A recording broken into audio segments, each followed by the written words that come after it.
Hi అండి, ఈరోజు మాది మధ్యాహ్నం లంచ్ రెడీ అయిపోయిందండి. మీరు కూడా చూసేయండి. ఇక చేపలు వండామండి. చేపలు పులుసు పెట్టాము.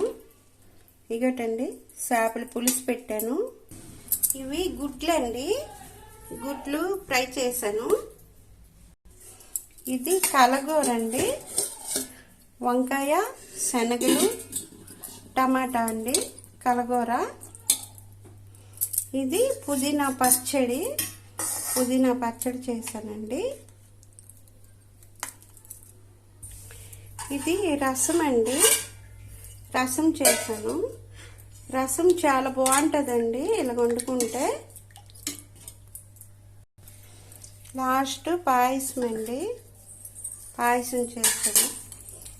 ఈరోజు శుక్రవారం కదా, పాయసం చేశానండి. ఈరోజు వీడియో ఇంతేనండి. నచ్చితే లైక్ చేయండి.